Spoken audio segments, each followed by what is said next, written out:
Hi friends, இன்றைக்கி நான் சேப்பங்கிழங்கு நான் காரக்குழம்பு வைக்கலான் இருக்கேன். தேங்காய் அரைச்சி ஊற்றி இது பாருங்கள், கடாயில் எண்ணெய் வச்சுட்டேன். இப்போ நான் சீரகமும் கடுகும் போட்டுக்கிறேன். சீரகம் போட்டால் ரொம்ப டேஸ்ட்டாக இருக்குங்க ஃப்ரெண்ட்ஸ். தேங்காய் அரைக்கிறதுக்கு தேங்காய், வெங்காயம், தக்காளி, பூண்டு இது நாலும் நம்ம கிரைண்ட் பண்ணிக்கணும். இது நம்ம எண்ணெயில் போட்டு வதக்கிறதுக்காக இது வெங்காயமும் தக்காளியும் சேப்பங்கிழங்கு எடுத்து வச்சுருக்கேன். கொஞ்சமாக நான் புளி ஊற வச்சுருக்கேங்க ஃப்ரெண்ட்ஸ். பொரிஞ்சிடுச்சு. இப்போது நான் கருவேப்பிலை போட்டுக்கிறேன், ஆனியன் போட்டுக்கிறேன்.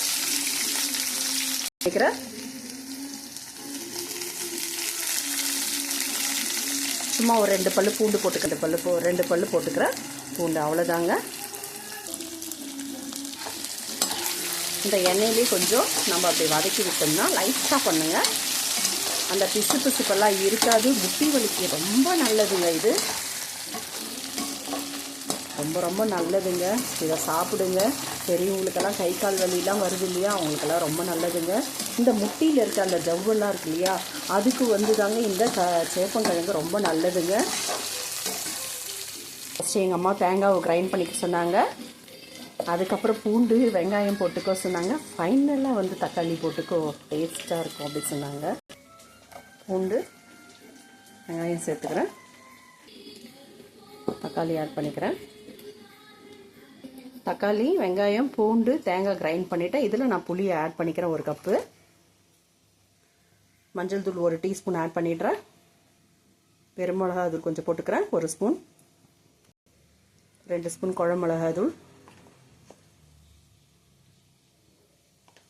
பெருமிளகாய் தூள் போட்டதுனால தனியா தூள் தேவையில்லைங்க. வேணுன்றவங்க போட்டுக்கலாம், குழம்பு எக்ஸ்ட்ரா வேணுன்றவங்க போட்டுக்கலாங்க, நமக்கு வேண்டாம். நல்லா ஃப்ரை ஆகிடுச்சு. இப்போ இதில் நம்ம ஆட் பண்ணிடலாம்,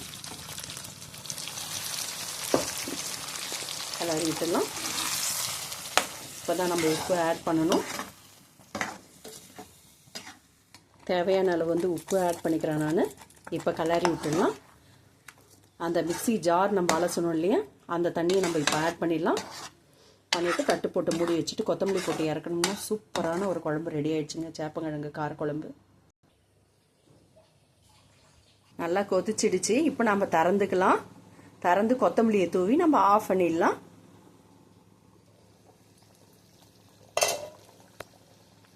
நல்ல வாசனையாக இருக்குங்க.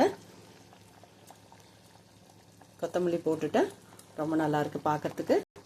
பாருங்கள், வாங்க ஃப்ரெண்ட்ஸ் சாப்பிட்லாம். இந்த மாதிரி பனித்துளி மாதிரி மழை பெஞ்சிட்ருக்குங்க, சூப்பராக இருக்குங்க. இந்த கிளைமேட்டுக்கு சுட சுட இந்த காரக்குழம்பு ஊற்றி சேப்பங்கிழங்கு காரக்குழம்பு போட்டு ரசம் போட்டு ஒரு பீன்ஸ் பொரியல் வச்சு, நான் பீன்ஸ் பொரியல் ரசம் வச்சுட்டேன், சாதம் குக் பண்ணிவிட்டேன், குழம்பும் ரெடி ஆகிடுச்சு. வாங்க ஃப்ரெண்ட்ஸ் சாப்பிட்லாம். Thank you, bye friends. நெக்ஸ்ட் வீடியோவில் நம்ம சந்திப்போம். Thank you, bye friends.